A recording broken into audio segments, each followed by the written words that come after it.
Today, we are thrilled to kick off with a remarkable guest who embodies the spirit of perseverance, innovation, and success. Our speaker's journey is not only a testament to the power of hard work and dedication, but also a source of inspiration for all those who seek to make a meaningful impact in their respective fields. We are honored to introduce Dr. Rajat Talak, a distinguished expert in science and technology. Dr. Rajat Talak is a Goa born scientist and technologist working at the Massachusetts Institute of Technology, MIT, USA.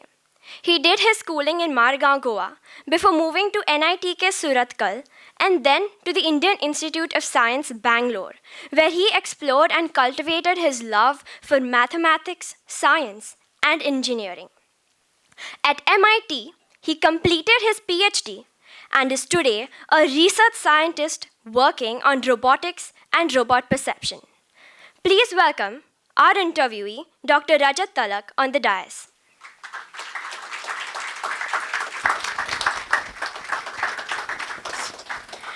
Our interviewer, Siddharaj Mopkar, is a graduate of the National Institute of Technology, Calicut, and an alumnus of the Teach for India Fellowship.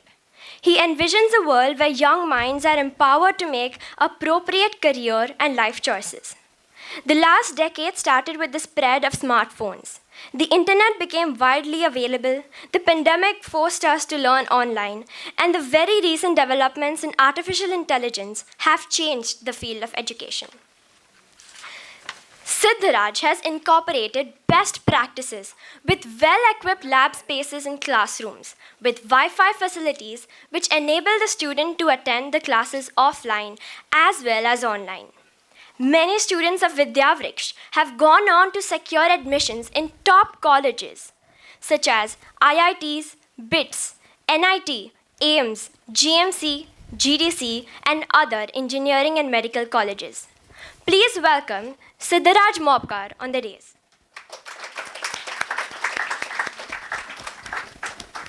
And now, the moment we've all been waiting for. Without further ado, let's dive into the heart of today's event, the interview. Get ready to hear about incredible journeys and insights of our remarkable interviewee. Hi Rajat. Hi. Good afternoon. So you're working as a research scientist at one of the pioneering technological institutes in the world, MIT, Massachusetts Institute of Technology. And I want to thank you that you've spared your precious time of vacation to speak with all these youngsters in the room and all of those who are watching us on TV as well and other social media platforms, right? So when you say research scientist, what does a scientist really do? Okay. Right? We've been, as a kid, I remember going to a party, and I think I would be in 7th or 8th grade. And there was an adult who always asked you, what do you want to become when you grow up? And I had said scientist without really knowing what a scientist does.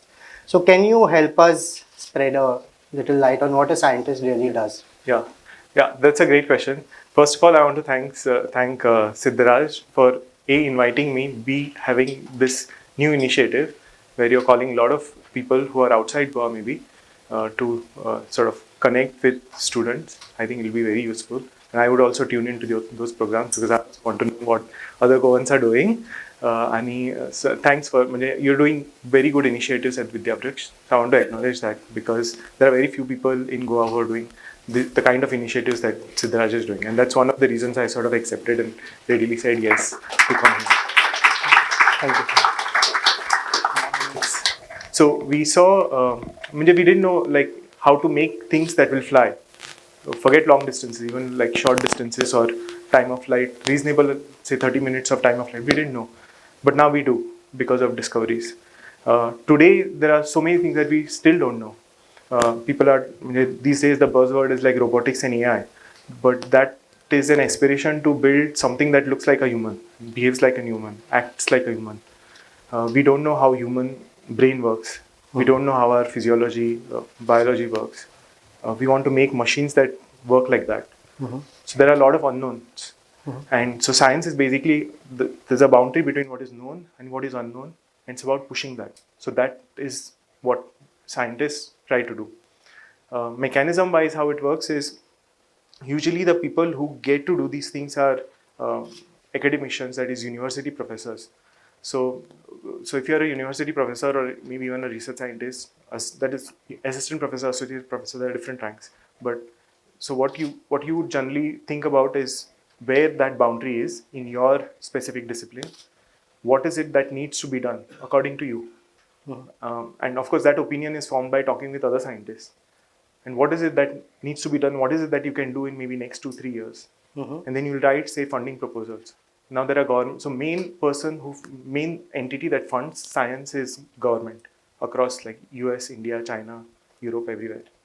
So these people will generally write funding proposals to government agencies. So in India, there's like Department of Science and Technology, Department of Biotechnology, DRDO. A lot of people fund research.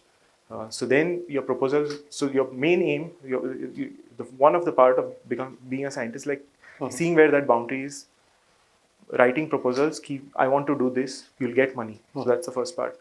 The second part of doing scientists, being in science is, so a lot of kids will come, they want to become scientists. So you'll have a lab, you'll take them, you'll mentor them, how train them to become scientists while you're trying to solve those problems. So you'll also engage them in like solving those problems, to show them how it is done. So there's the second part. And the third part about becoming scientists is uh, talking to other scientists. This is very important. So today, there were like olden days. There used to be a mindset: you sit under a tree, you'll sort of think of an equation. There'll be some brilliant idea. It doesn't work that way anymore.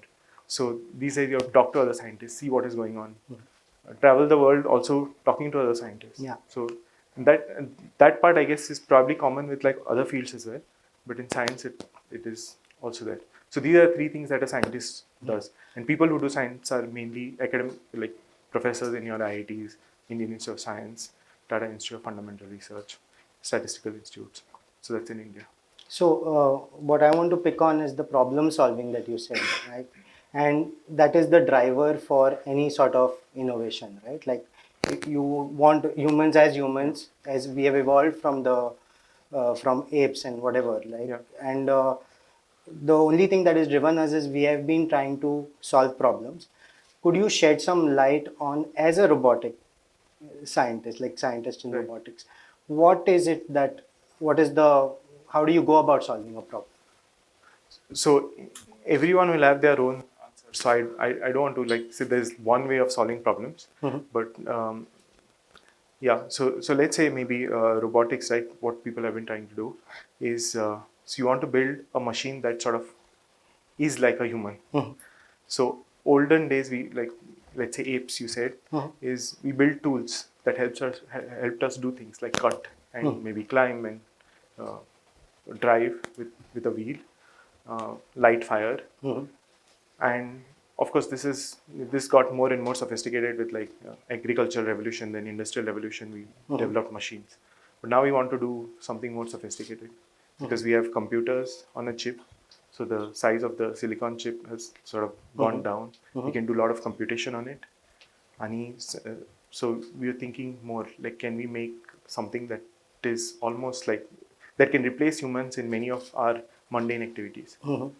And so that is a question for like robotics. And yeah, so it's an open problem. If anyone claims that they've solved it, they haven't. So there's like a lot of unknowns, a lot of research problems to be In done. this unknown, I'm pretty sure in the audience there are a lot of these youngsters who would be in colleges soon, or who are already studying in some IITs and in GC as well, all other colleges. Now they are, while you were trying to say all of these things, that you need to meet a lot of scientists, you need to meet good people, you need to be in places where uh, of repute, right? And MIT is one such institute. So what was your journey like to MIT? How did you get there? So you don't have to be like there first, like forget MIT. Like you don't have to be in places like repute. You can start. So I did start in Suratkal. I did my undergrad in Suratkal. That is where I got interested in like. So I was very much focused on math then. So I liked mathematics a lot. So I used to go to the library in Suratkal, and there was a section of mathematics books. and I used to just sit and read few mathematics books. These are like graduate level books on algebra and real analysis, and I used to love that. Then in Suratkal, I sort of figured out that mathematics plays a huge role in developing engineering systems. So let's say communication, right? I was in communication initially. One of the papers that actually influenced me is Shannon's paper. It's called Mathematical Theory of Communication. It was written in 1947. And what they were dealing with was, that point, they wanted design communication systems that would talk to one another. And so you would transmit bits, and the other end you would receive bits. And the bits would get corrupted. If you send a 0, sometimes it will appear as 1 at the other end. So some of the bits would sort of get corrupted. So how do you then correct for those? So maybe you add redundancy. So one easy thing to do is like just transmit the same message twice. Like I shout out your name twice, and hopefully you'll hear it at least once, right? So that sort of logic. But those clever results have theory bounds as to how much noise you can mitigate. And it took around 30-40 years to develop codes to meet that theory bound. And that those codes itself required developing another discipline of mathematics. And those things that we use now like almost every day. So that reading about that sort of influenced me a lot, that the impact that good mathematics has on developing actual engineering systems. And so that's when I went to IIC. So I'd applied, so I got into IIC. And IIC, what had happened, this is around in 2010, 2005 to 10, a lot of communication engineering experts, like who had done PhD in like Caltech, Princeton, MIT, had sort of come to India thinking that the next generation, like 3G, 5G, 4G, they would sort of do research here, get patents, and sort of have them accepted in the standards. So I was part of one of the labs called Next Generation Wireless Systems Lab. It's still run in IISc. So we worked on some problems related to that. But after that, I went to MIT for a PhD. The problem there was like very interesting. So I had two advisors. So one of the advisor was a communication expert, and the other advisor was a roboticist. And he had participated in this self-driving cars. So he had his own company on self-driving cars. So I don't know if you know how self-driving cars started. So DARPA, which is like one of the defense agencies in the US, they organized a competition saying that we think self-driving car technology is like maybe almost there. So let's hold a competition. So a lot of universities participated. So each university formed a team of faculty and students and participated in that competition. And the results of that competition basically convinced the investors that this is a technology that we should fund. And that is how self-driving car investment into self-driving cars. This was at IISc? This was in the US. So this started. One of the persons who sort of did that was like my advisor. Okay. From IISc? From MIT. MIT. So who took me on as a PhD student. Okay. So one person doing self-driving car, the other person doing communication. And their thinking 2013-14 was, when self-driving cars come on the road, the problem would be like of safety. That is, this car needs to be aware, like who is crossing the street. So maybe communication could be useful. And what my thesis then was that that we'll need different kind of communication and information exchange algorithms for that. So my work PhD was that. So answering your question, how you reach there. So basically you have to do some engineering. Like if you're going for a discipline in engineering, you have to do some BS. After that you have to like BTech, BE, whatever the degrees. I think IISc calls it BS. I'm not so sure. And then masters there's a direct PhD. But to be a scientist, like to aspire to push that boundary, the norm is like you have to do a PhD and then a postdoc after that. So PhD basically will train you on what questions to ask, how to ask them. And you're not a practitioner in the field, that is, you're not building self-driving cars, but you're answering what is not been answered, like what is open there and what issues might come up. Nice. So I suspect that you didn't always want to become what you have become, right? Because nobody knows. This is maybe at NITK, you came across those books, you came across those people, you felt like, okay, I want to do this, I want to go to IISc. But to be at a place like NIT, you have to go through a particular sort of regime that kind of gets you into NIT, right? And you were in Goa, back like you are 1 year senior to me. And what was that preparation like? Were you like that padaku type bacha who or every parent looks at and says, look at that guy, he studies for 14, 15 hours a day. Yeah, I don't think I studied for 14, 15 hours a day. Okay. My grandmother attests to it.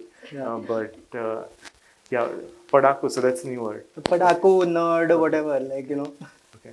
So Yeah, because I'm pretty sure in the audience there are these kids who are like, oh, he's become a PhD, so he would be a nerd when he was a kid. So what was your journey as a kid like?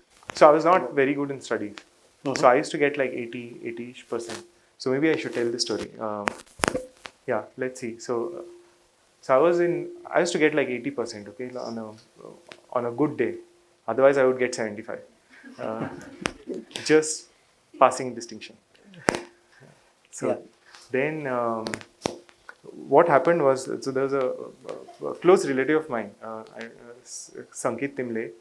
I used to go to him and he gave me this, he showed me this one book, which was Problems in General Physics by Irodo.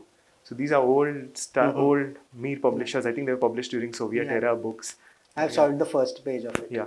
I have not gone to the second page. Oh, okay.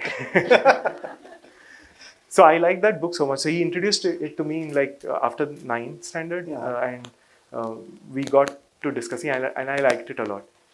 And then there was pressure from home. So they said, "Tu yes given bastalo." That is, you'll just work with this. You won't focus on your 10th. 10th standard. 10th standard. So as a balance, I sort of promised to him that I'll come to you after my 10th exam gets over. And he said, yeah, sure, good. But I know many people say this. You will not come. So, but my 10th exam got over. I landed at his door the next day. And he was wonderful. He did his BTech at ITBHU, so at an IIT at Banaras. And he was a wonderful teacher then and even now. So so we sat through the summer and sort of worked on, he taught me physics basically as much as he could, and then I also learned mathematics on my own. The thing that happened because of that was, so there's this college called Damodar Higher Secondary, so I did my 11th, 12th there. So there was a professor, like teacher, mathematics teacher. His name is Tarekar, wonderful guy. What he used to do was, so the college used to get all like 90%. So all Goa, 90% used to land up there from South Goa. Yeah. So my classmates were like 94, 95, whatever. Both toppers, High first, second, 5, 6, everyone was there. And I just gotten him at the end because mine was like 82%, and I think the cutoff was minus 0.2. Okay. Whatever my percentage was, minus 0.2. Yeah. So I just... You were the last. Yeah, I was the last or second last student in. But Tarekar was a very clever teacher. So what he used to do was, he set a very tough first exam, like there was a midterm exam. He set a very tough paper because he knew all these kids are, on their high, like we are 90%. Burst the balloon. Yeah, we had to burst the balloon so that they could then prepare for this thing. Now I had done all this Irodo problems in the summer, so, and I learned calculus on my own.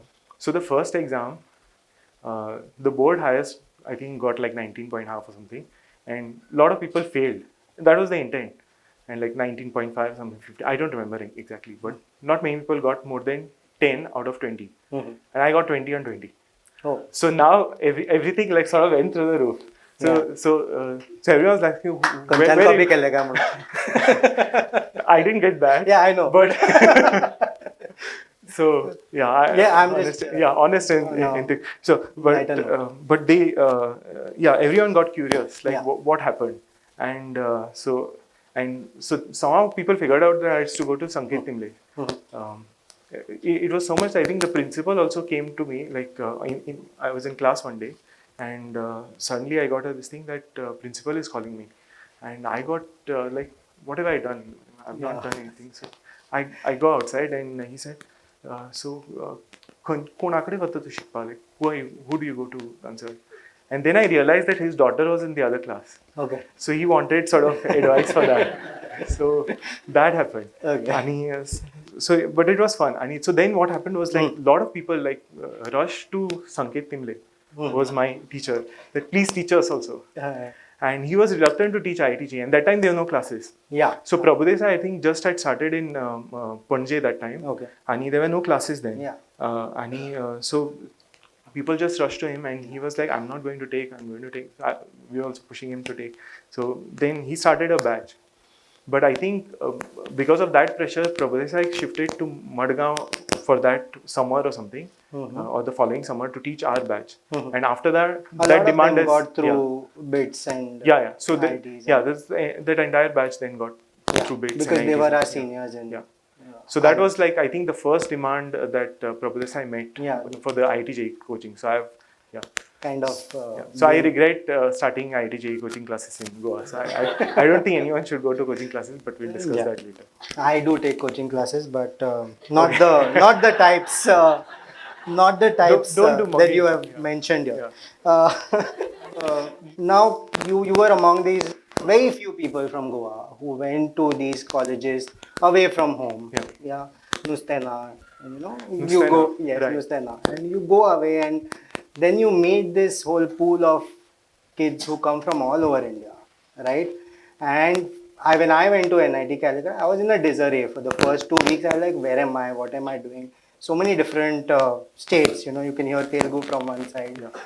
Like Telugu is a very prominent language in colleges. And then you can hear all kinds of languages there, right? And then you are in amongst all these toppers from all across the country, right? And sometimes you get a little, what do you call it, shaken there, Paula Kamana. How was your first year and the progression from there in NIT?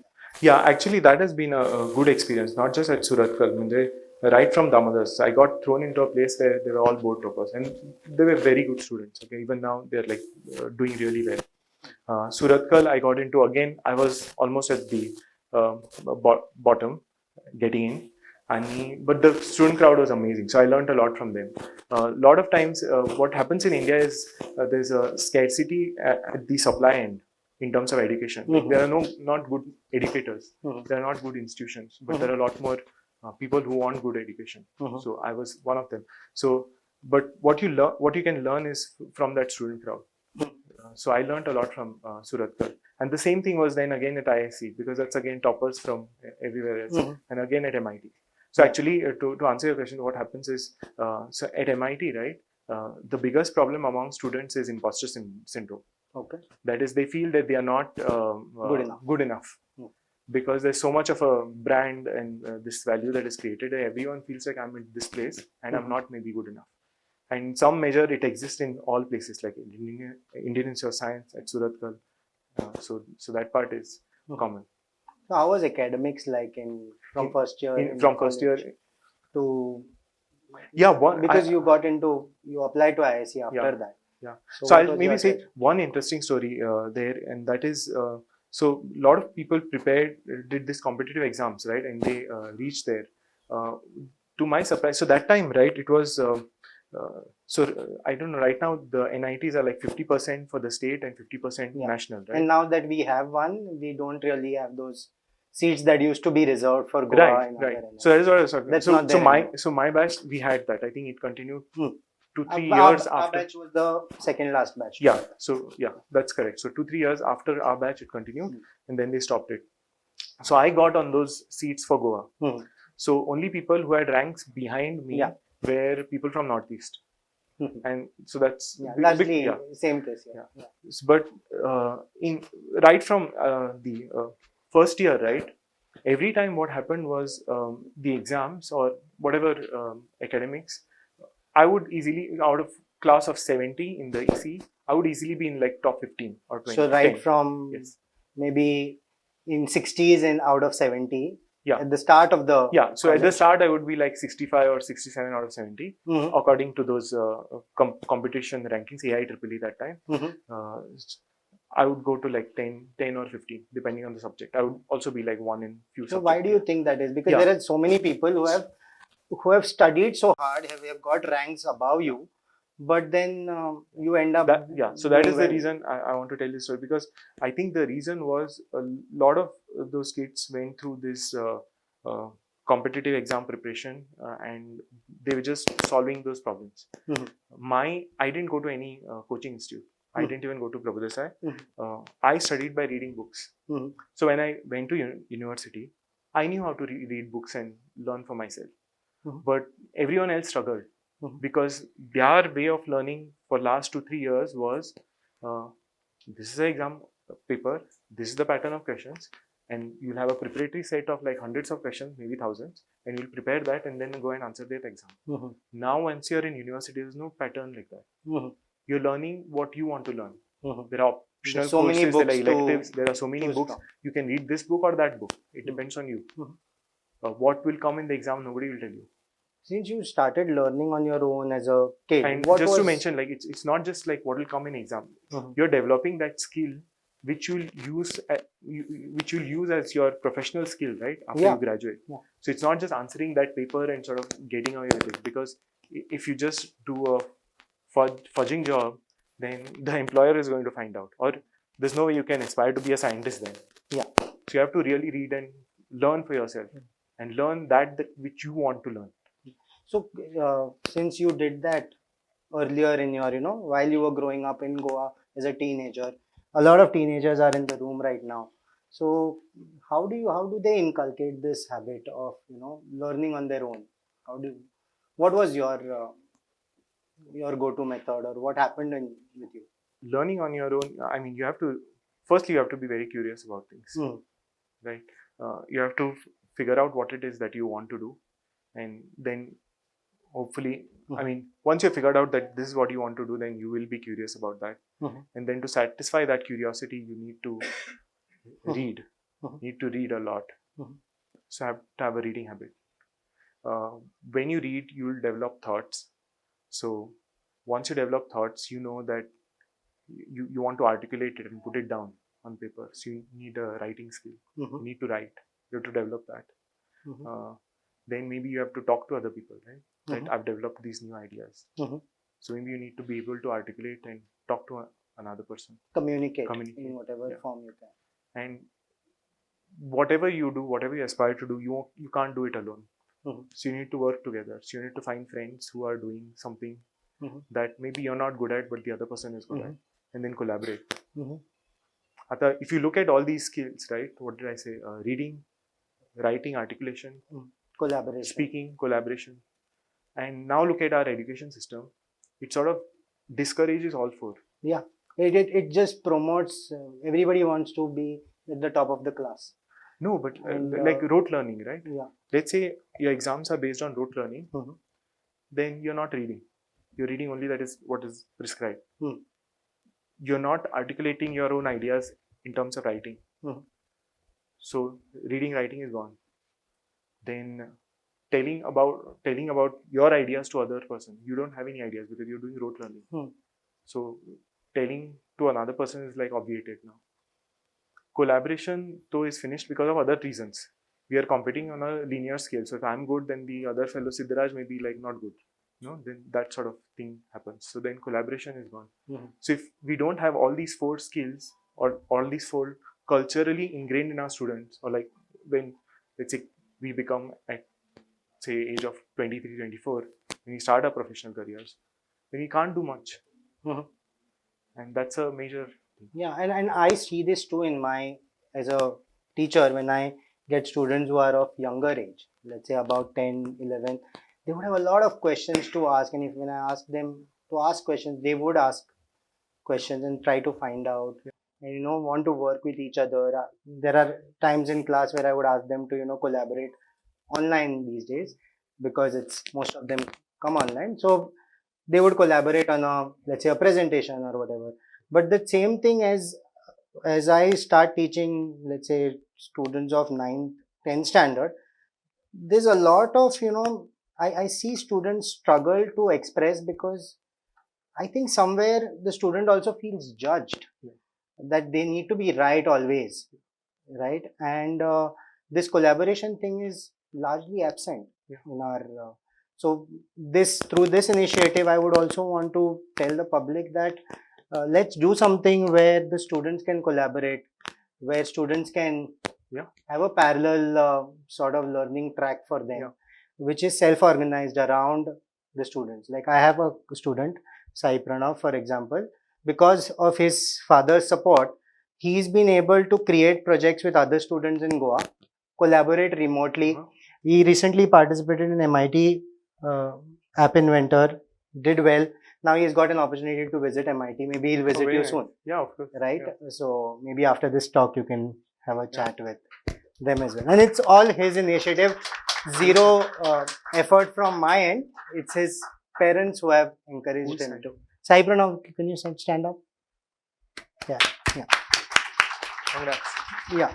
So we need to celebrate this, right? We need to celebrate curiosity. We need to, uh, uh, like I said, maybe And encourage somehow students get it to. into our formal system. Right now, our formal system is pointing us in the other direction. Yeah, So it that is. is the It is end true. goal.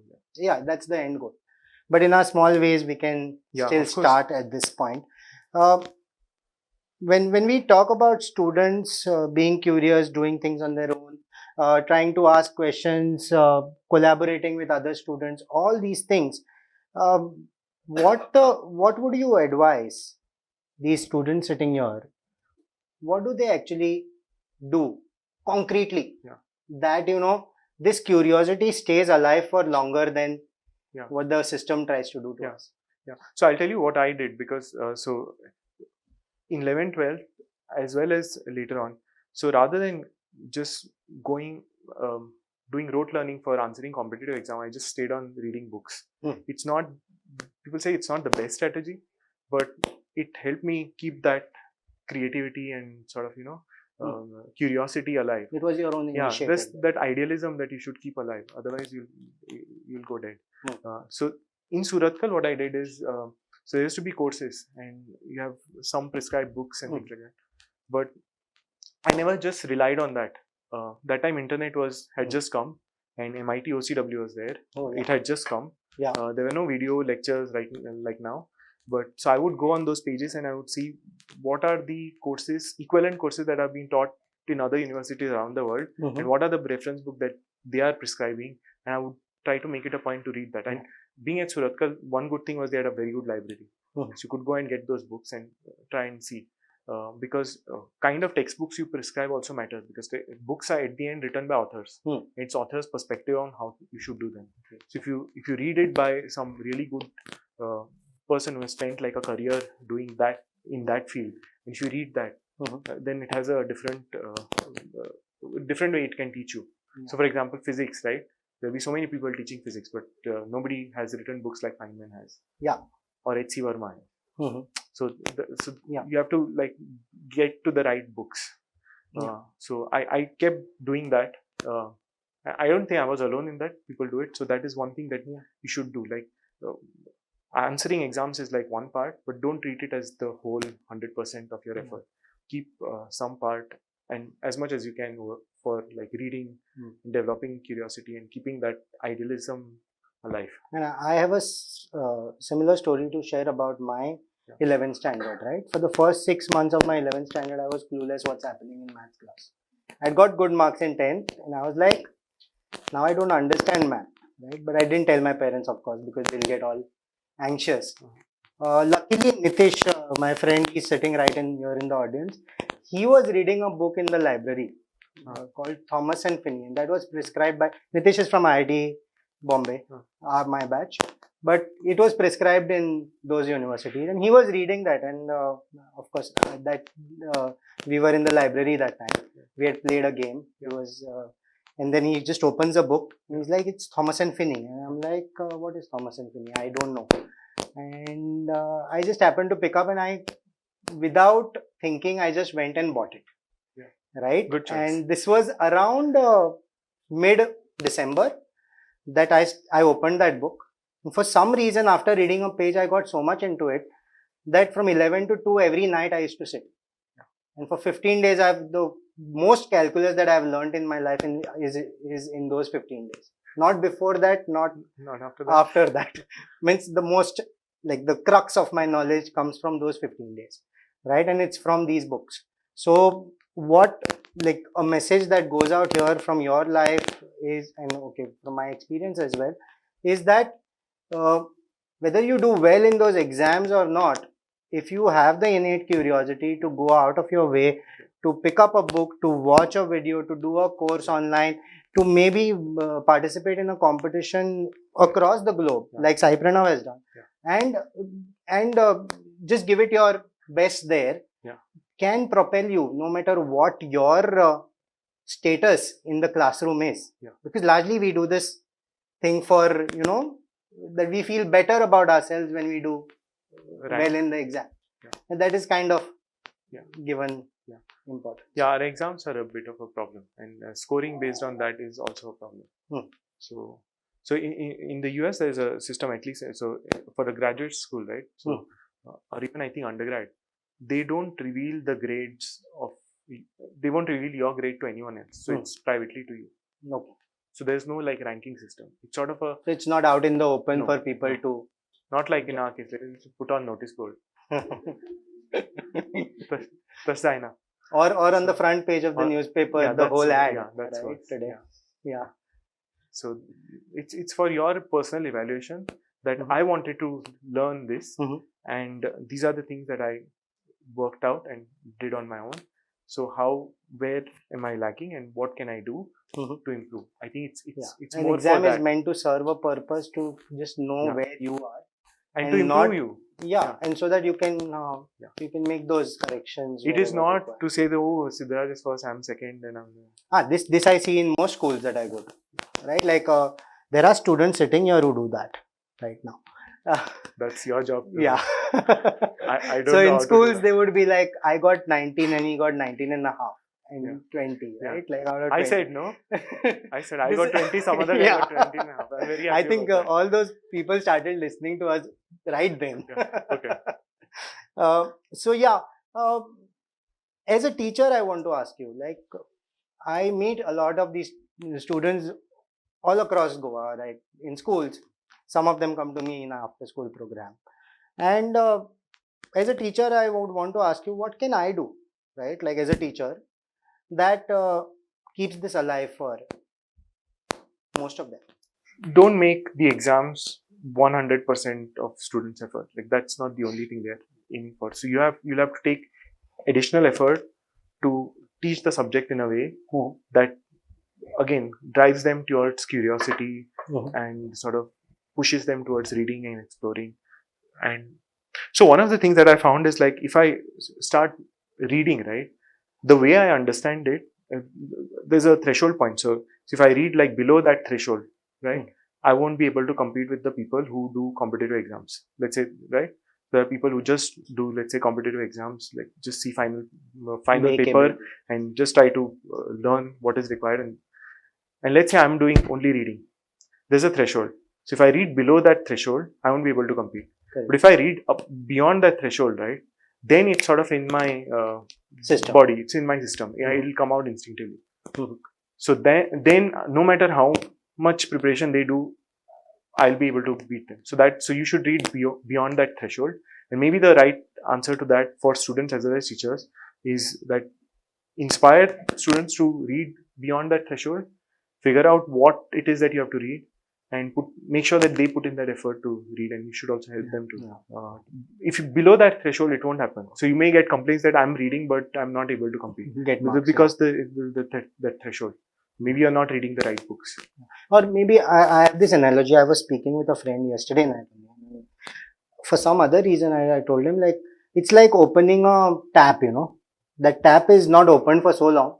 You go and open it, it doesn't open. You keep putting in effort, and then there is a one drop that would come. And then you're like, itla effort gala, but that water is not coming out. And then there is that one point where you just stuck, and then everything kind of seems flawless, right? Like it just comes to you, a lot of these. So I do take that effort to do it. Sometimes I'm pressed on time, largely because of the systemic pressure, the test pressure that we have. Now that we have talked about students, their role, parents, the teachers have to do certain things. I'm pretty sure there are a lot of parents in this room. Some parents are of undergrad students, but most of them are of these kids who are here from schools, right? Yeah. So, what would your advice be to the parents who do? So it's hard giving advice to parents because I'm not a parent. Yeah. Because that, yeah. That's So true. that's true. Yeah. But because parent is a very important integral aspect of a child, right? Like that parent is always there at home. Yeah, I think So there are few things that maybe they can tweak to Yeah. keep this alive. one thing is that what I already said, I want to repeat that it's important. Reading, writing, articulating, collaboration. You have to push your kids to do that. Maybe create an atmosphere that they can do that rather than just going for competitive exams. So authentic, right? You have to be a bit authentic. So parents, TV paita, the parents are watching TV and you're telling your kid go sit and study in your room. Okay. The students, your kid will not take it as like correct advice. He'll know that okay, my parent is asking me to do this, but he or she is not, reading. Yeah. So maybe throughout the TVs, don't interact on social media. Read books, and that will then inspire your kids to read books as well. I think that's very important. Yeah, and I just came Being across. authentic. Yeah, and I came across a person like that very recently who said that she started studying while her kid was studying. She also started taking more degrees onto her this thing, right? Also, like how Mangesha has done very recently. The Joy telling me the other day that after so many years she has done her masters in architecture. So parents studying along with kids, trying to get higher education is a great thing, right? Like the student also studies, the parent also has to study to get into. And that person mentioned to me that that the bond between the child and the student, the parent was very counterintuitive. There are times where she would call her son and say that I have exams tomorrow, and I don't know what will happen. Right, which is exactly what otherwise a student does to a parent. So, but authentic, there's people who have done like the psychology studies. So basically, your kid will not do what your parent, what the parent tells it to do, but it'll do what the parent does. Yeah, we see and we don't. Right. We don't just listen. We are Because more biologically you're wired, because survival instincts you're young, right? So you can't survive on your own. So your survival instincts will sort of is programmed to mimic your parent. So if your parent is like not real behave, your kid will be there. So you have to, I guess, be more disciplined in that sense. Now I'll come to the question. Just I want to put a caveat. I don't know how to do that. I'm not giving advice. I'm not Obviously, a parent. We are both not parents. Yeah. Yeah. So now I'm coming to a very cliched question, which is being asked everywhere, all around the world, since the release of ChatGPT. Right? Like 1.5 years back or 1 year back when I came across ChatGPT, I'm like, oh wow, it can do so much. And now I see myself do that like before every class, in a way, just to get ideas. Sometimes the machine knows better analogies than I can come up with. So I remember like how I was teaching some endocrine system versus the nervous system.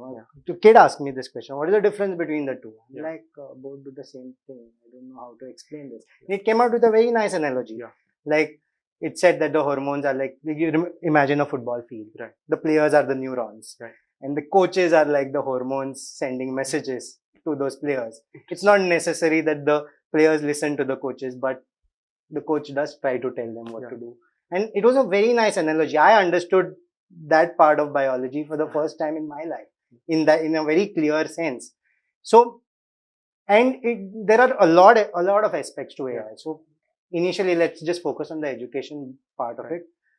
How do you think this new way of living or where it has entered everyone's life is going to impact education in the coming years? That's a very hard question to answer. But MIT, I think, did a report. Like they asked a bunch of faculty, they formed teams, how the generative AI, which is like the method behind like ChatGPT. Mhm. And that method is we're using for a lot of other things like image generation, DALI is doing. Mhm. So a lot of so ChatGPT is one. So they this is like a report where they said how it would impact a lot of fields. One of them was education. So maybe you should check that report.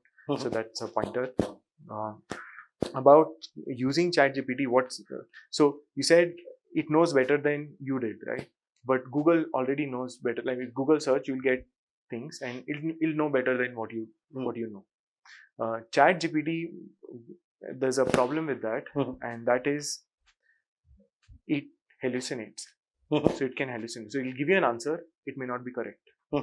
Now it's up to you to figure out whether it's correct or not. It says that.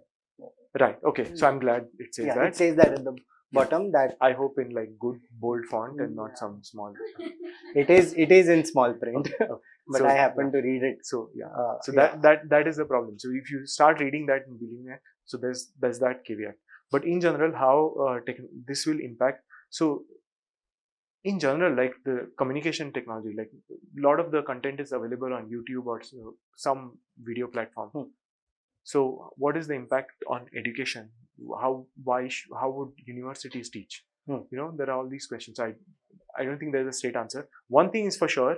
I think so. ChatGPT will be able to answer all your IIT exams. So that much it'll happen. So that is I a think huge that is deal, already right? that is already No, happened. but that's a huge deal in the sense that today the way we test to the exam and to everywhere that's the method, like that is the way to get it. It's an entry into a new world for most people. So if AI comes into picture, how do we now test students? That should I change the ways I test the kid? Because I've done that in the past. I've gotten answers from ChatGPT. Just because I use ChatGPT, I know it is ChatGPT. But not every teacher would, right? Like if you ask for an online, so it's just a copy pasting thing now. So in your exams, if you're asking students to write essays and submit, that's a ChatGPT, right? Yeah. That the answer is going to be from ChatGPT. Yeah. So that'll happen. So yeah, we'll need to rethink. I don't think there's an answer. I don't have an answer. Maybe we'll invite more people in the future to maybe have a chat with us again. Yeah. I mean, the reason I don't have an answer is because there are people working on this. There are people thinking about what would be the new way to assess students. So that is that might come very soon. Right? That might come very soon. That may take some time. I mean, even if it comes very soon, your government system has to adapt. So depends. But those are the challenges. And what about like 5 years back, if a parent asked me or kid asked me, what do? I used to straight away, because of the job market, I used to say computer science is your best bet because you get the best pay there, right? Today, I don't know. I kind of, I'm not sure whether to tell them to take computer science or not, because I watched an NVIDIA CEO saying chat AI, generative AI and other platforms would be able to do most of the task that a computer scientist is doing. So how do I go about? I don't know. I don't think so. I mean, it'll depend on the task. So it'll depend on the task. It won't be for anything and everything. So AI, right? So I mean, there's a big bubble as well, but there is progress made in like few specific domains. Some things that are happening, but there's also a bubble. Like almost human work will no longer be required. That's not true. That's not true. No. So that's a big thing, right? But human work is like spans everything. We are right now bombarded by these social media videos, these reels that keep coming. And there's these small snippets of these CEOs, like Elon Musk saying something, and then we have to make sense of it. And I think unknowingly we keep scrolling, and then some of it sticks with us, and there is this whole confusion that's created around AI. There's a very simple solution for that. Quit social media. I mean, that's a big task. Read more. I can't say that out loud because I'm just following the same advice. I have to quit social media first before telling them to. He's not on social media. Yes. I think we are coming to the last sort of segment of this kind of scripted interview. But then we will open it up for the guest to speak. You have gone through this whole journey. As a kid, you learned science in school, they were just facts, right? Uh-huh. In school, when you learned science, they were facts. They Right. were there in your textbook. Right. You were asked a question, sometimes factual. Right. Sometimes the most things that they asked us to do was give reason. Uh-huh. A statement would be made. Right. Why do you feel cold after coming out of a swimming pool? Give reason. Yeah. That's- There was no reason. Yeah. Part केलं तर बरोबर. Yeah, exactly. Now that you have gone through this whole path from that kid Right. to doing research in Right. science, has your idea of science over the years undergone a change? What is science? And would want you to talk about like all aspects of science. Okay, that's difficult. But I already said, right? So it's known and unknown. Okay. So think of it like there's a boundary. Yeah. The things that we know. Most of the things we don't know. Mhm. Now how will you figure out what is not known? It'll depend on what questions you ask, what questions you're able to ask, and if you're too far away, right? There'll be no way of figuring out how to answer that question. Mhm. So you're poking what questions you ask will depend on where the surface is. You'll have to ask something closer to what you know. Maybe half of it you know, the other half you don't know. Mhm. Maybe you don't know it completely, but you have some idea. Maybe this is something known, so maybe I'll tackle with that. That sort of. But this doesn't really happen at individual level, right? It No, this requires is a lot scientific. This is science. This is how science works. This is not how every of. So profession is. how does it actually? How is it seen in real life, in terms of who really supports This endeavor. this endeavor? So this endeavor is usually supported by governments. So Okay. so person named Bush, I think, wrote letter to the president of US saying science is the endless frontier or the last frontier. I think it's in their culture. It's like coming from Europe, the frontier is like America, go exploit America, and then now the last frontier after they've seen the entire world, their last frontier is like science, and that's like the endless frontier. So I think he wrote a letter like that. It's online, so you'll be able to read the entire thing. So basically, government has to invest. So the analogy is like you have mines here, right? We have mines here. So you dig a mine, you sell that, you get money. So similarly, this thing of ideas and science, you can just sit and think and come up with things which will build, let's say, airplane or internet or ChatGPT, which will then make money and increase productivity. So you don't need a mine next door to like develop your economy. You can just sit and fund that. Yeah. So that is, and so the responsibility essentially lies with the government, because US has done with the government, then now Indian government is doing it, like China is doing it, Europe is doing it, and that is there here as well. So it's well funded in India. So there are a lot of opportunities to be scientists. So and engineering is not the only way. So there are biology is like a booming field. So my wife works in cancer research.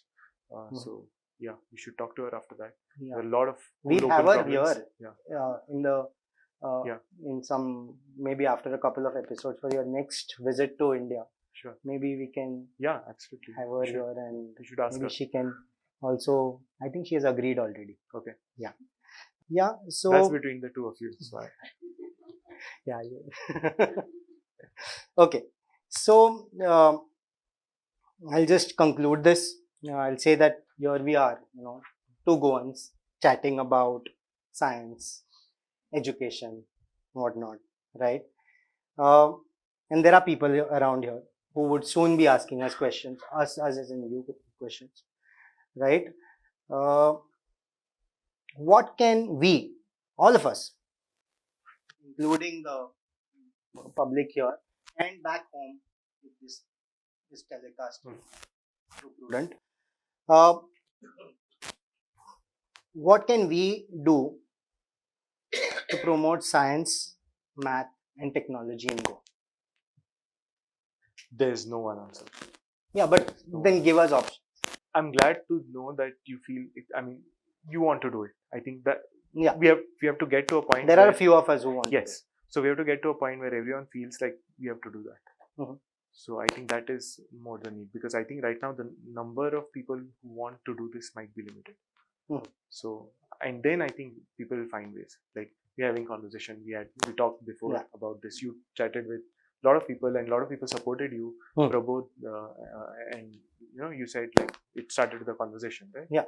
So I think that We will need to happen. have more such. We need to have more people who want to like transform maybe Goa into science technology destination. I think we should do that. This tourism, mining, next has to be science technology.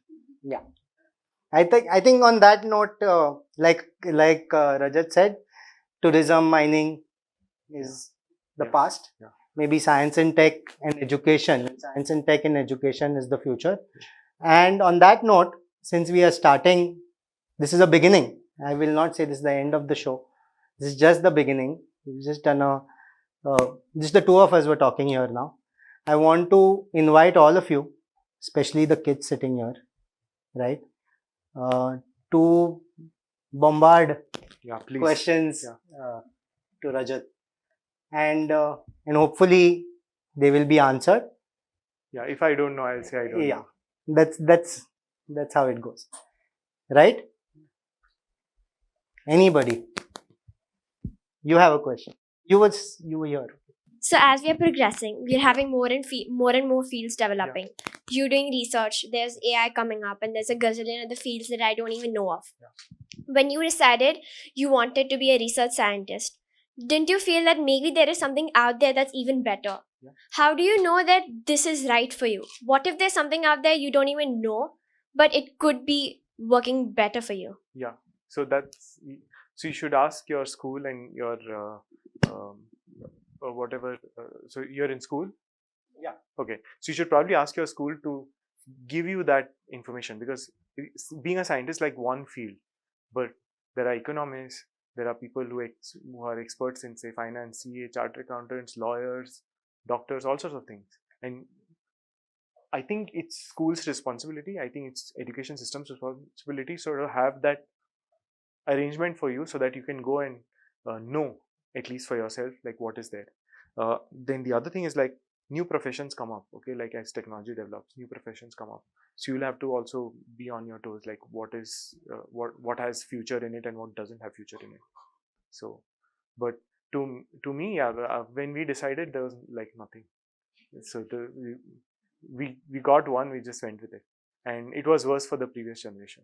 So it'll get better, but yeah, just do some of your work on your own and maybe ask your shout at your principals to sort of get this to your school as well. It'll help other students who come after you.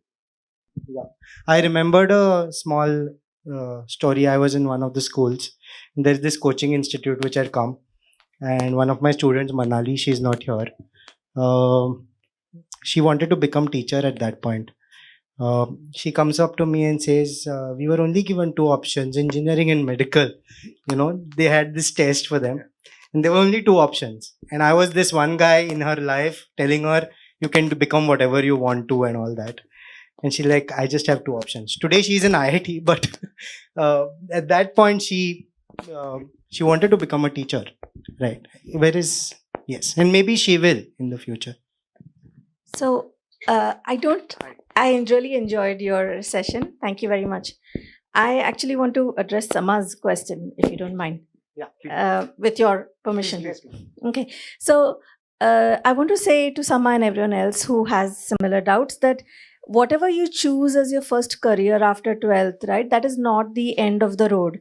As you learn more and more, you meet more people, you encounter new things, you will discover those things that you are now asking about. And it's never too late. So I'm on my third career now. I'm in my 40s. I used to be a physicist, then I'm a lawyer, and I'm now in finance. So I'm still learning. I don't know what the next decade will be. So like you, I had the same question when I was studying, that what if there is something there that I don't know about and I'll be stuck in this.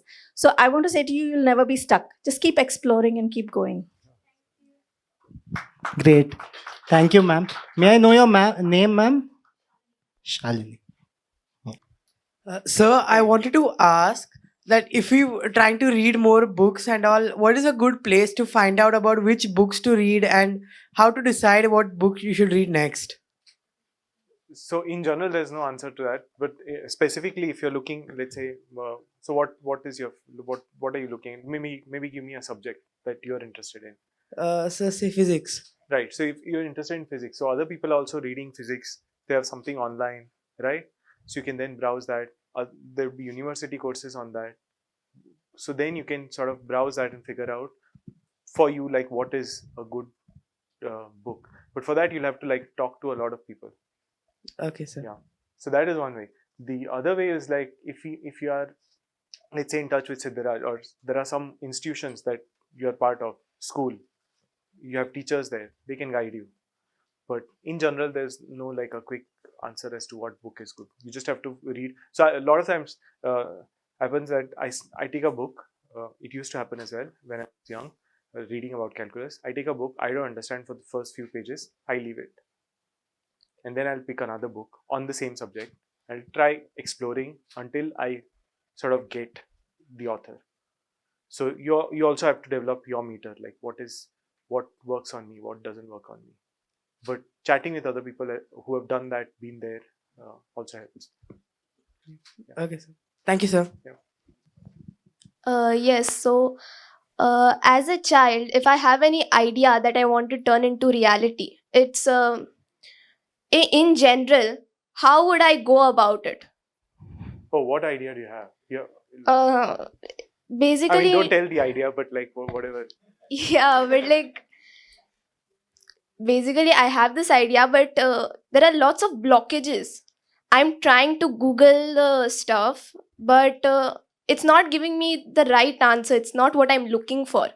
And I don't know who to approach Yeah. because I can't find the people who are in that field easily or in contact. So So, what is that field? Maybe. uh, I'm looking into design. Uh-huh. So, something related to that. I'm trying to make a book. So it's related to design. So I want to make drawings and stuff and something related. So That's very I cool. want to make it fair in that way. I don't know how to do it. Yeah. So even I don't know, but you should keep asking people and get some help. Don't get disappointed if you don't find someone else.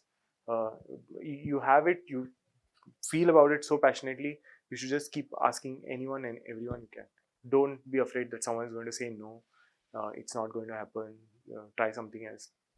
Just keep at it. Thank you.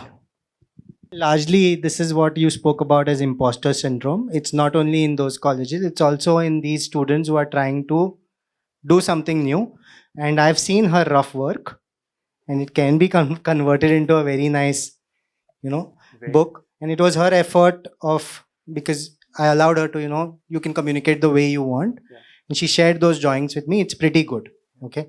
She's on the right track. She will find her answers soon. Yeah. Sometimes, these stories about, like, I remember in 11th standard, first time I read about space time, I was fascinated. I'm still fascinated. Some years back, I thought I understood special relativity when I went through Khan Academy videos. But now I can tell you I don't, because it's not intuitive enough, right? So sometimes some part of those things can fascinate you. And I've also seen another tendency with the kids today because of social media. What has happened is everybody wants to jump to quantum, right? Because that's what everybody talks about on these reels. Interesting. They would talk about these, you have the Sean Carroll and Neil deGrasse Tyson and all these people talking about it. So that kind of fascinates us, and then there's this imagery that's created, right? Yeah. When you look at a star Yeah. in a telescope with this nice, beautiful photography, you're like, oh, this is fascinating. Yeah. And but when you actually go to see what astronomers have done and how they have studied, it's rigorous. It's like data crunching, right? I'll say one thing I didn't say probably. Career in science is painful. It's not easy. You have to do undergrad and then PhD, and PhD, lot of issues happen, lot of mental problems, lot of issues. A lot of people go into depression and things like that. So it's not painless. It's not all amazing, but it it's worth doing. I mean, for me at least, and even for my wife, Yeah. it's worth doing. Yeah. It's like what doesn't kill you makes you stronger. Yeah, and also there's a fascination. You're pushing the boundaries of human Yeah. knowledge, so I have to Yeah. do that. So I am Sindhu Hemant, Associate Administrator for Sharda Mandir Schools. So I am also a parent. I also have a son who was in the 12th, just like y'all. Y'all are too early to decide what is your future, right? So whatever amazes you, please follow it. Because I've shared this with Siddharaj.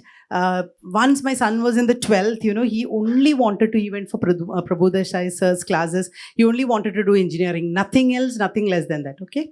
And he did his engineering. In the third year, he actually got into the campus placements into one of the best companies in Bangalore. But then in the fourth year, we got a call. He was in VIT, Vellore Institute of Technology. And then we got a call at 12 o'clock at night saying that, I have gone and written NMAT and I've cleared it. Now I want to do my finance and banking MBA. And he's an electronics and communications engineer.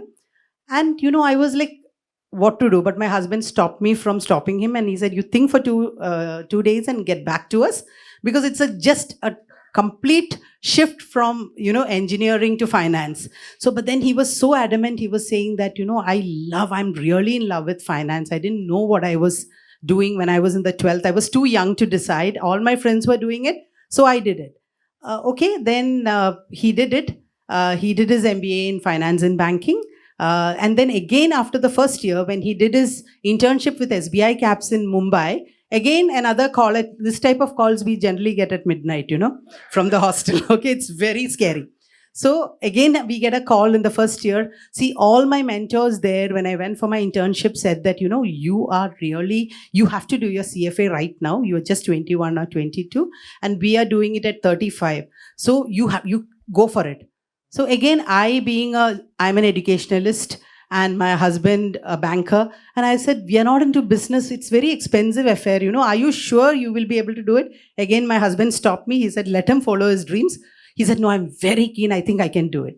So, if you're really, really passionate about something, don't think of what will come, just do it. And I think I'm so happy that day, because as a mother, if I'd stopped him, he had done it in one go. All 3 levels he has cleared in June, December, June, like that. He has cleared it off because he was so passionate about it. So if you feel that passion for anything, don't think I've done this subject, now how do I jump to the other thing? So go for it. Okay? Thank you.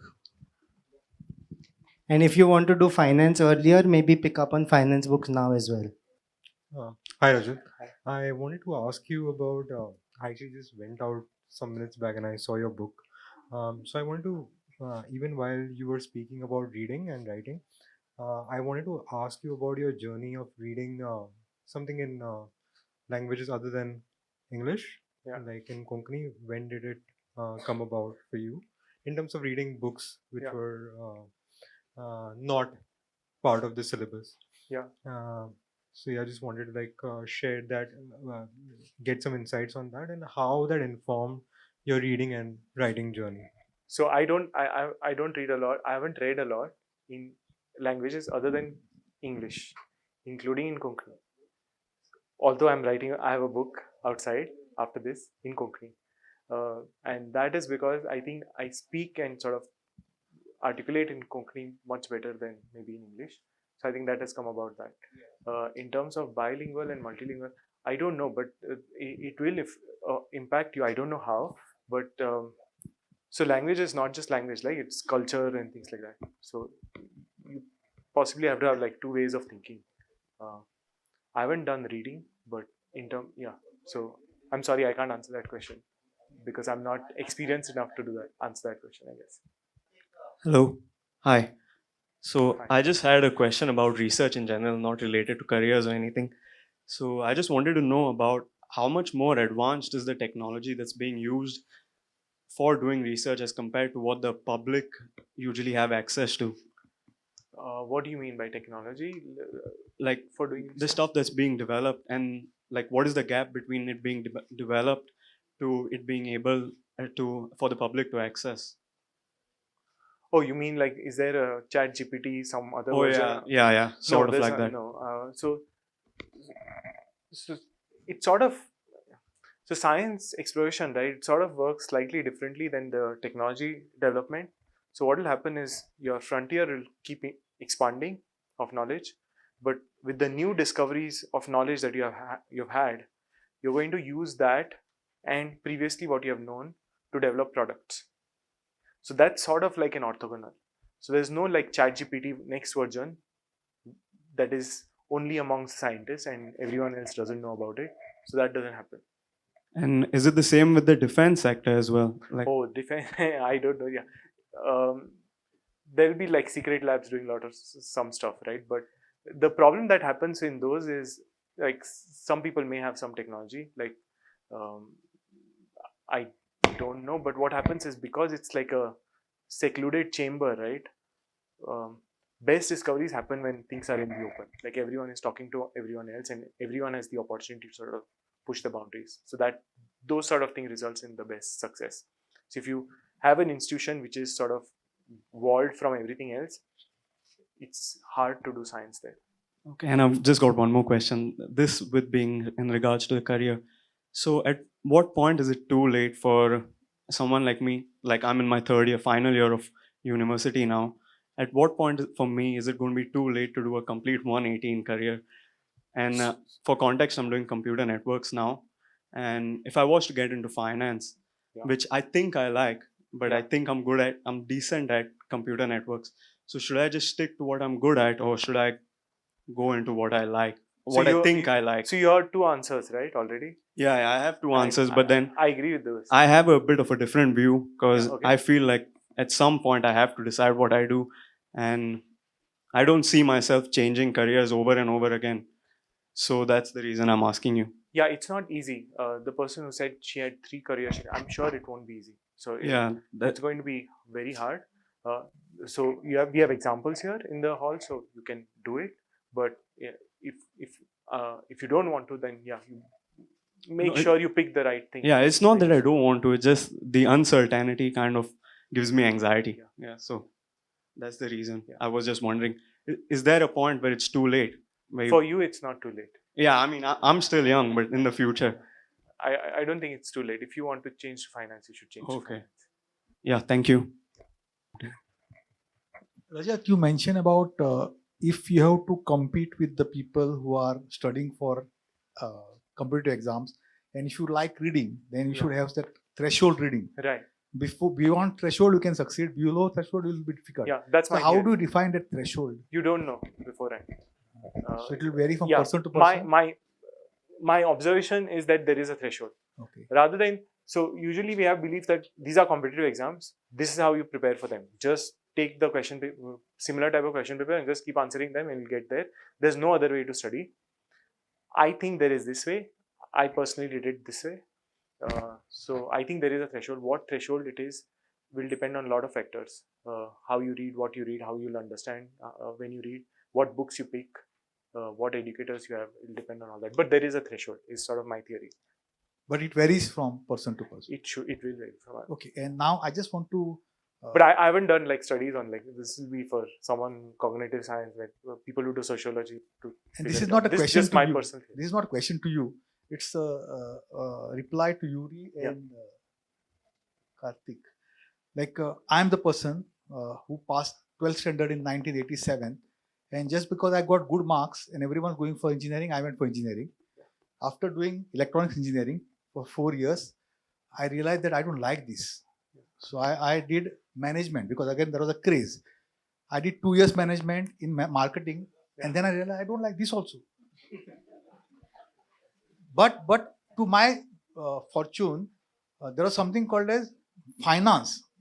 Management is marketing and finance. So we were given option. So one semester was like if you are marketing or finance, third semester is what you have to opt for finance. Right. So I opted for marketing. So I requested my HOD that can I opt for finance? Right. He said, please go ahead, do 6 months extra. So actually I studied for 12 years, then 4 years engineering, 2 years management, and last 6 months of finance, and I'm in that field for last 30 years. So you may like anytime, you never know. So you keep learning what you like. Your liking will change. and ultimately you will find liking. And all these responses remind me of this famous saying in India. In India, we do engineering first, and then we decide what we want to do with our lives. Right? Like I have done that, Prabodh has done that. All of us have done that. So you are not the first one. So maybe I'll add another dimension to this discussion we are having. So that is so there's one dimension which is what you like, but then there's another dimension which is the market, which is what is going to pay you salary or what is going to bring in the money, right? So there's so you need to keep both in mind when you decide to pursue like a career, and there'll always be an intersection between what you like and what the market, whether there's a market or not. But it's up to you to find that intersection. Hi, good afternoon, Rajat. With so many questions being on career choice, actually, I'd like to know from you, maybe share some wisdom.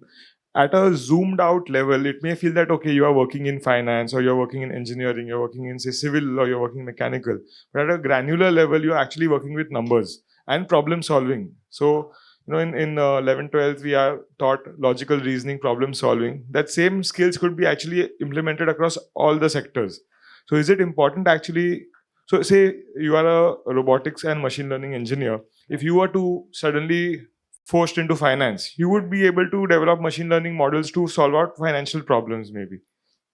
Or your skill set that you already have, the technical skill set and the you can say the array of technical softwares that you have skill over, you could remodel your skills to work for finance.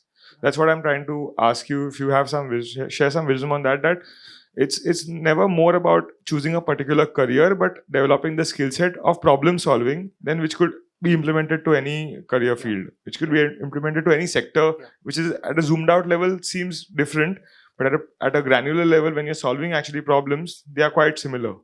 Yeah, I agree with you, and it's not just problem solving. So you think of like set of all careers as some space, right? And points in this. You're here, and these are all the careers that you can do. But there are other careers that you can't do. So with science background, I can't start aspiring for like being a Bharatanatyam dancer tomorrow. So there are things that I can't do, and there's a large area that I can do, and that I like, and then you intersect that with the market, like what is in need to be done there, what skill sets are required, where there's money. So and you pick that intersection. So yeah, so it's not just problem solving. There are a lot of skills that you would have. So I agree with you. Yeah. Just to add to that, Rajat, a little bit. Yeah. The point that you mentioned about finance and interaction of finance with technology, I think it's already happening. Recently, for people, I think most of the people here are from the sciences background, but I think a couple of days back, a gentleman in the US passed away. His name was James Simpson. Simmons, sorry.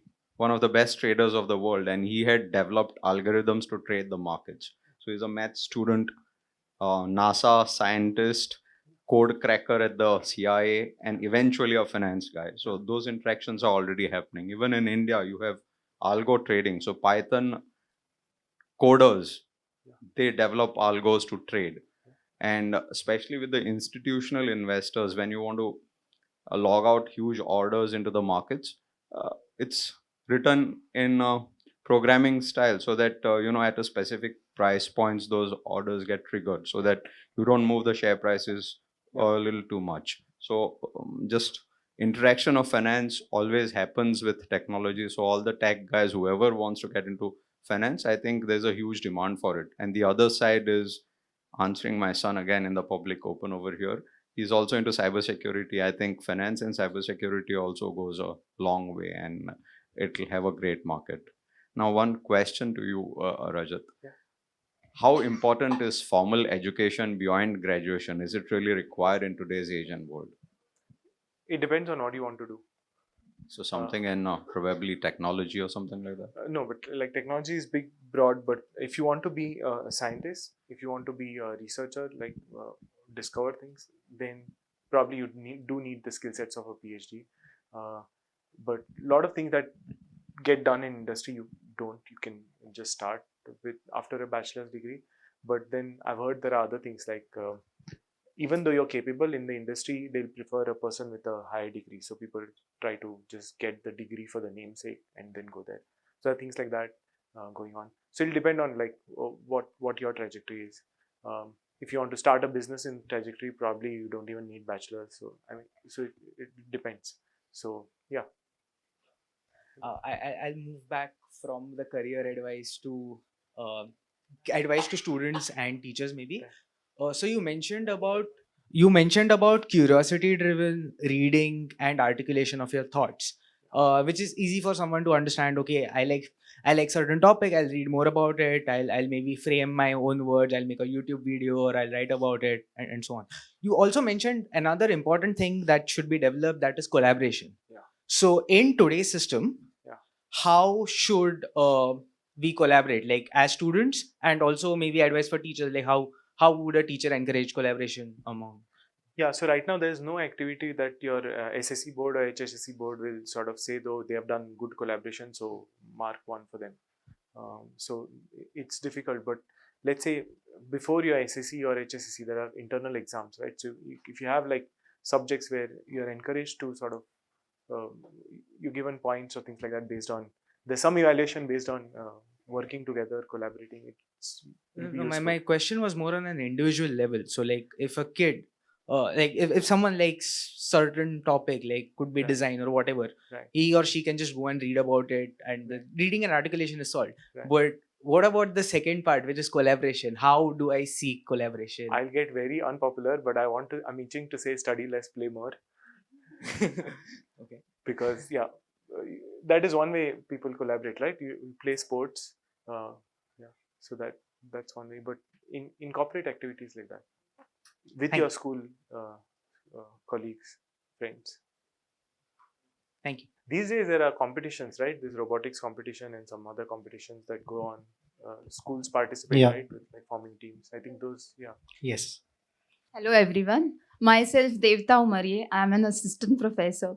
I have one question for you. Since many of the student, I think so, of liking with robotics and coding, and you are the professor of robotics. So I want you to tell them about future of robotics, because if you go to see the society in India or Goa also especially, we don't use robotics much.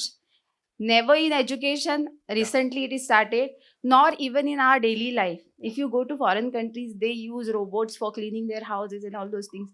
So for India, it is completely new concept. So what is the future of robotics and what they have to do in future?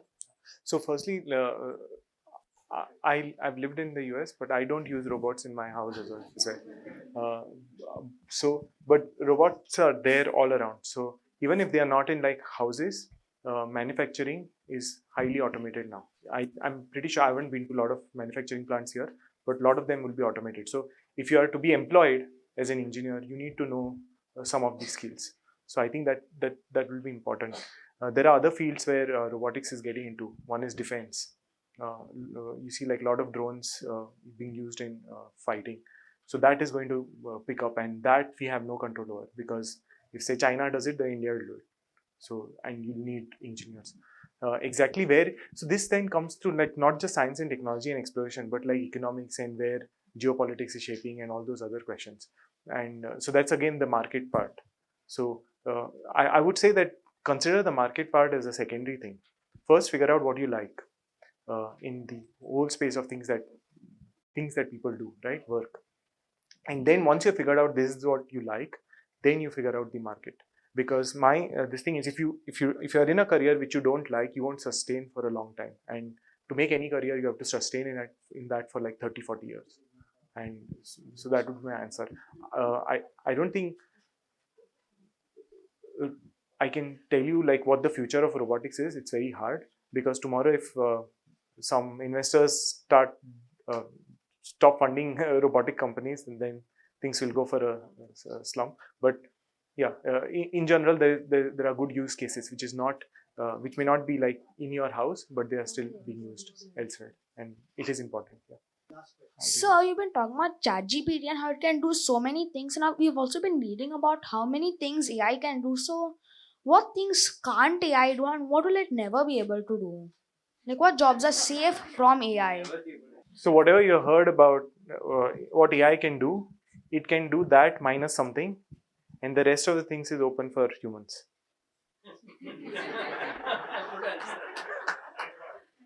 Did you get that? So whatever things that you've heard AI can do, right? It's minus that minus something is what AI can do. So after other than that, everything is open to you. But like for ChatGPT, I mean, if you want to write a book, right? I don't think ChatGPT will be able to replace humans. If you want to write, like you want to write your own experiences or you want to write a story, it won't be able to replace it. It may augment you, like it may help you. Say if you want to write a good letter, you may use that, but you still have to write. So writing in specifically as ChatGPT, generating language, it is not replacing people who write or like think on their own. Like you have to, let's say, come up with a story. It's not replacing that. It's uh, it's an add-on. They previously used to write on paper. You used to use a pen and notebook. Now you can write on computer. Now you can write on computer with this. So we have spoken about career. We have spoken about many good things. Yeah, but everyone over here may have set their goals. They must have thought what they need to achieve. But what I would like to you to tell them the importance of being self-disciplined, importance of practicing on a regular basis, and importance of being consistent in both the things. Like they may say, chalo, I solved one example now. I like my children refer me. I am tired now. I can't go. Okay, I understand they can be tired. But what is important is practicing it on regular basis. You stressed on reading. I understand reading is a very big aspect. So there is fiction as well as non-fiction reading. But I think like what we are speaking about, more factual reading, more intellectual reading is more important. This is what I feel. I may be wrong, but I would like you to stress on importance of factual reading, importance of practicing, importance of being consistent, on being self-disciplined. Could you? yeah, discipline, I agree 100%. So I do have like a daily routine that I maintain. So it's very important. What time you eat, what time you sleep, keeping regular meals, eating well. When I say read, I don't mean sit in a cafe and just randomly read at times, but have a dedicated slot in your schedule to read. I'm sort of, so my Google Calendar is like, I'll block things. This is the time that I'll read. This is the time I'll read this. That is the time I'll be working on this. That is the other time that I'll be meeting, say, Siddharaj or someone else. So you have to be disciplined. What the only caveat that happens is like when you're young, right? You don't have that much work. So I was also like not that disciplined because I didn't need it. But then when I take on a lot more work and into my career, when I'm like really working on a lot, then I realized to meet those demands, I need to put in that discipline. So if you put it at a young age, it will come useful to you at some point in time. Otherwise, you'll have to make it on your own. Yeah, you'll have to figure out what discipline is at that point in time. Well, that was a really insightful interview. I feel smarter already. Thank you, Dr. Talak, for sharing your valuable time and wisdom with us today. You've truly offered us a window into your world. Your story is a beacon of inspiration and a guiding light for many. Let's take a moment to appreciate this wisdom that they've brought to the stage with a round of applause.